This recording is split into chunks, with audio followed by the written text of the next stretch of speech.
नमस्कार, मैं हूं चांदनी पाठक। कृषि समृद्धि में आप सभी का स्वागत है। आइए नजर डालते हैं आज की मुख्य खबरों पर।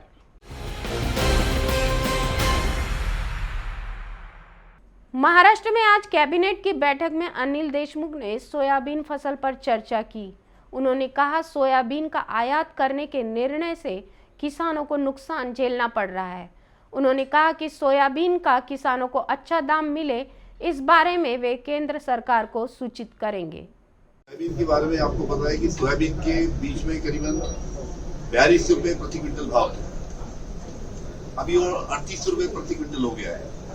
और महाराष्ट्र में काफी बड़ी तादाद में हमारे किसान सोयाबीन की फसल लेते हैं। जो केंद्र शासन ने सोयाबीन आयात करने का जो उनका कर था उसके ऊपर उसको कम किया है।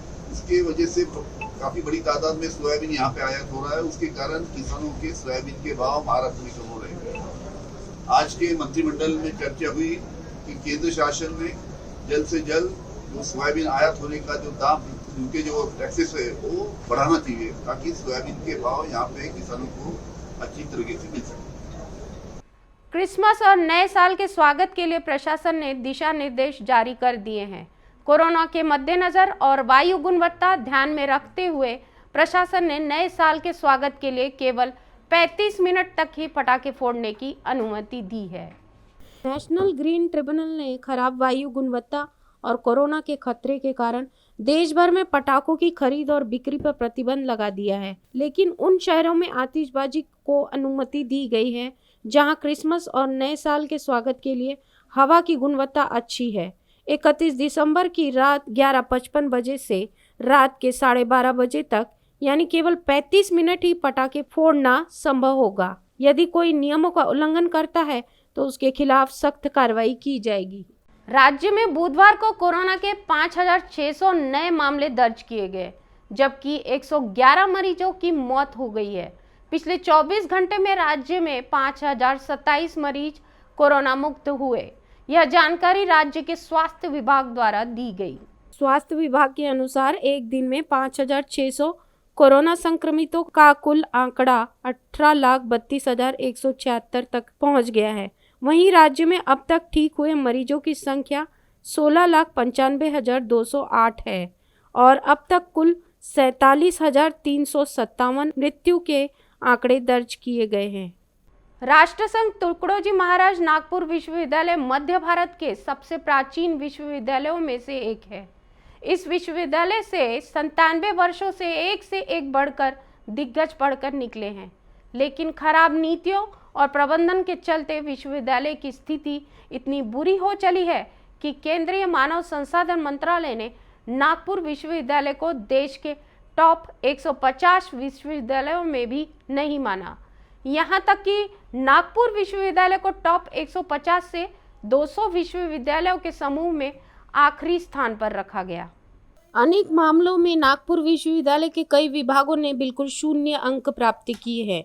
अनेक कॉलम में जीरो स्कोर के कारण NIRF ने नागपुर विश्वविद्यालय को कोई भी रैंक प्रदान न करके फीसदी शिक्षा संस्थानों की श्रेणी में डाल दिया है। जानकारी के अनुसार शैक्षणिक सत्र 2018 से 2019 में किसी भी बाहरी संस्था ने विश्वविद्यालय के इंजीनियरिंग, फार्मेसी, लॉ या मैनेजमेंट से विशेषज्ञ सलाह नहीं ली है। यहाँ तक कि कई विभागों को पिछले वर्ष भी पुरस्कार या सम्मान नहीं मिला है। वहीं किसी संस्था या उद्योग ने नागपुर विश्वविद्यालय को फंड देकर किसी विषय पर रिसर्च कराने में विशेष रुचि नहीं ली है। ब्यूरो रिपोर्ट, कृषि समृद्धि। नोएडा फिल्म सिटी प्लान को लेकर उत्तर प्रदेश के सीएम योगी और महाराष्ट्र के सीएम ठाकरे के बीच जुबानी जंग छिड़ चुकी है। नाम लिए बगैर सीएम ठाकरे ने कटाक्ष करते हुए कहा कि दम है तो यहाँ के उद्योग को बाहर ले जाकर दिखाएं। बता दें कि सीएम योगी आदित्यनाथ 2 दिन के लिए महाराष्ट्र दौरे पर हैं और फिल्म सिटी प्लान को लेकर चर्चा कर रहे हैं। इस बात की जानकारी के बाद सीएम ठाकरे का गुस्सा फूट पड़ा। सीएम ठाकरे ने कहा कि महाराष्ट्र मैग्नेटिक राज्य है और उद्योगपतियों में महाराष्ट्र का आज भी बेहद आकर्षण है, इसलिए हमारे राज्य से कोई भी उद्योग बाहर नहीं जा सकता। हाँ, बाहर के उद्योग महाराष्ट्र में जरूर आ सकते हैं। धमका कर भी उद्योग ले जाना चाहेगा तो वो हम होने नहीं देंगे। सीएम योगी पर कटाक्ष कर ठाकरे ने कहा कि कंपटीशन होना अच्छी बात होती है, लेकिन नाम लिए बगैर सीएम ठाकरे ने योगी पर कहा कि दम है तो यहाँ के उद्योग को बाहर ले जाकर दिखाएं। इस पर पलटवार करते योगी ने कहा है कि मैं बॉलीवुड छीनने नहीं आया हूँ, यूपी में मैं बनाऊंगा नई फिल्म सिटी। ब्यूरो रिपोर्ट, कृषि समृद्धि। यवतमाल समीपस्थ पिंपरी में कशिश होटल के पास तेज रफ्तार ट्रेवल्स एक खड़े टिपर से टकरा गई, जिससे 2 लोगों की मौत हो गई जबकि 4 गंभीर रूप से घायल हो गए। प्राप्त जानकारी के अनुसार यवतमाल मार्ग पर टिपर खड़ी थी, जिसे तेज गति से आ रही एक यूपी की ट्रैवल बस ने जोरदार टक्कर मार दी। ट्रैवल्स में लगभग 80 यात्री सवार थे जो मजदूरी करते थे। बस सभी मजदूरों को कानपुर से चेन्नई ले जा रही थी। बताया जा रहा है कि ट्रैवल्स महामार्ग से होते हुए यवतमाल जा रही थी, तभी पांडरकवड़ा के पास दुर्घटनाग्रस्त हो गई। टक्कर इतनी भीषण थी कि बस सामने खड़ी टिपर के अंदर घुस गई। क्रेन की सहायता से बस को बाहर निकाला गया। घायलों को समीपस्थ अस्पताल में उपचार के लिए भर्ती कराया गया। पुलिस मामले की जांच कर रही है। ब्यूरो रिपोर्ट, कृषि समृद्धि। लॉकडाउन के दौरान मदद मांगने आई महिला से बलात्कार के आरोप में ठाणे जिले की अंबरनाथ नगर पालिका के पूर्व उप नगर अध्यक्ष के खिलाफ एफआईआर दर्ज की गई है। सुनील वाघमारे नाम के आरोपी के खिलाफ महिला ने शिवाजी नगर पुलिस स्टेशन में मामले की शिकायत की। पुलिस ने वाघमारे से पूछताछ के लिए बुलाया गया, लेकिन वह झांसा देकर वहां से भाग निकला। पुलिस आरोपी की तलाश में जुटी हुई है। महिला ने अपनी शिकायत में बताया कि लॉकडाउन के दौरान कामकाज ठप होने से वह बेहद परेशान थी। उसके पास खाने तक को पैसे नहीं बचे थे। वह मदद के लिए वाघमारे के पास गई, लेकिन वाघमारे ने मदद के बदले उससे दुष्कर्म किया। महिला ने विरोध किया तो आरोपी ने उसे जान से मारने की धमकी दी। महिला के मुताबिक वाघमारे ने जब उसके साथ दुष्कर्म किया तो वह मामले की शिकायत करने पुलिस के पास गई, लेकिन पुलिस ने शिकायत दर्ज किए बिना उसे लौटा दिया। इसके बाद वाघमारे ने एक बार फिर उसके साथ बलात्कार किया। उसने फिर पुलिस स्टेशन पहुंचकर मामले की शिकायत की। आखिरकार महिला की शिकायत पर मंगलवार रात एफआईआर दर्ज की गई। ब्यूरो रिपोर्ट, कृषि समृद्धि। पेंशन धारकों को अब लाइफ सर्टिफिकेट देने बैंक तक जाने की जरूरत नहीं पड़ेगी। डाकिया घर पहुंचकर सारी प्रक्रिया पूरा करेंगे, बशर्ते आपको इसके लिए 70 रुपए शुल्क डाक विभाग को देना होगा। बीमार, दिव्यांग व न चलने फिरने वाले असमर्थ पेंशनरों को हर साल लाइफ सर्टिफिकेट देने के लिए बैंक जाना मुश्किल होता है। केंद्र सरकार ने इस अहम निर्णय लेते हुए पेंशनरों को बड़ी राहत दी है। इसके तहत डाकिया घर आकर बायोमेट्रिक प्रक्रिया पूरी करेंगे। इस कार्य के लिए डाक विभाग द्वारा नागपुर में 100 से ज्यादा पोस्टमैन को प्रशिक्षण दिया गया। डाकिया पहले पेंशनर को फोन करके अपॉइंटमेंट तय करेगा। संबंधित जगह पर जाकर प्रक्रिया पूरी करने के बाद डाटा सीधे ईपीएफआई के पास जाएगा और पेंशन धारकों को नियमित रूप से पेंशन मिलना जारी रहेगा। शीघ्र ही यह योजना कार्यान्वित होगी। घर बैठे लाइफ सर्टिफिकेट देने की सुविधा पेंशनरों को पहली बार मिल रही है। डाक विभाग को इसकी जिम्मेदारी दी गई है। नागपुर में 100 से ज्यादा डाकिये इस बारे में प्रशिक्षण पूरा कर चुके हैं। पेंशनर का जो नंबर दर्ज है उस पर फोन किया जाएगा। पेंशनर हाँ बोलेंगे तो डाकिया घर पहुंचेगा। इसके लिए जो 70 रुपए शुल्क लिया जाएगा वह डाक विभाग को दिया जाएगा। ब्यूरो रिपोर्ट, कृषि समृद्धि। संतरा नगरी की सेंट्रल जेल में कई निर्माण कार्य का प्रस्ताव प्रशासकीय मान्यता के लिए भेजा गया है। यह प्रस्ताव तत्कालीन जेल अधीक्षक योगेश देसाई के कार्यकाल में करीब 5 वर्ष पहले तैयार किया गया था।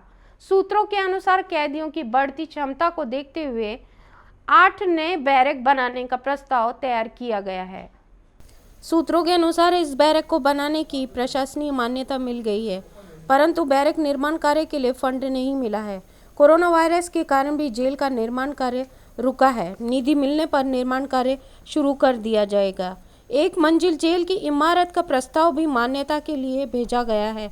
हालांकि 1 मंजिल की इमारत बनाने के प्रस्ताव को अभी तक अनुमति नहीं मिल पाई है। नागपुर सेंट्रल जेल से जुड़े सूत्रों की माने तो बहुमंजिला जेल की इमारत की संकल्पना को सरकार को साकार करना मुश्किल लगता है। जेल में कैदियों की सुरक्षा व्यवस्था को देखना भी जरूरी है। इसलिए बहुमंजिला जेल की इमारत की संकल्पना काफी अच्छी मानी जाएगी, परंतु इसे मान्यता मिल पाएगी या नहीं, इस बारे में कुछ भी कहना अभी मुश्किल है। सुप्रीम कोर्ट ने बुधवार को केंद्र सरकार को निर्देश दिया कि वह केंद्रीय जांच ब्यूरो ईडी और राष्ट्रीय जांच एजेंसी एनआईए सहित सभी जांच एजेंसियों के कार्यालयों में सीसीटीवी कैमरे लगाने के साथ साथ रिकॉर्डिंग उपकरण भी लगाए जाएं। गौरतलब है कि सर्वोच्च सुप्रीम कोर्ट ने 2018 में देश भर के सभी पुलिस स्टेशनों में सीसीटीवी कैमरे लगाने के आदेश दिए थे, ताकि यह सुनिश्चित हो सके कि मानव अधिकारों का उल्लंघन न हो सके। सुप्रीम कोर्ट के आदेश के अनुसार एक ही समय में हर पुलिस स्टेशन, सभी प्रवेश और निकास मार्गों, मुख्य प्रवेश द्वारों, कोठरी और स्वागत कक्ष में भी सीसीटीवी कैमरे लगाए जाने चाहिए और इसका कोई हिस्सा भी बाहर नहीं जाना चाहिए, ऐसा रोहिंटन नरीमन की अध्यक्षता वाली पीठ में कहा गया। ब्यूरो रिपोर्ट, कृषि समृद्धि। एक दुखद खबर सामने आई है। देश की जानी मानी मसाला कंपनी के मालिक धर्मपाल गुलाटी की गुरुवार की सुबह मृत्यु हो गई। उन्हें सांस लेने की दिक्कत बताई जा रही थी और वे कुछ दिन पहले ही कोरोना संक्रमित थे, परंतु कोरोना वायरस से ठीक होने के बाद उन्हें दिल का दौरा पड़ा और उनकी मृत्यु हो गई। बताया जा रहा है कि गुरुवार की सुबह 5:30 बजे उन्होंने अंतिम सांस ली। बता दें कि 1919 में उन्होंने दिल्ली में अपना छोटा सा कारोबार शुरू किया था।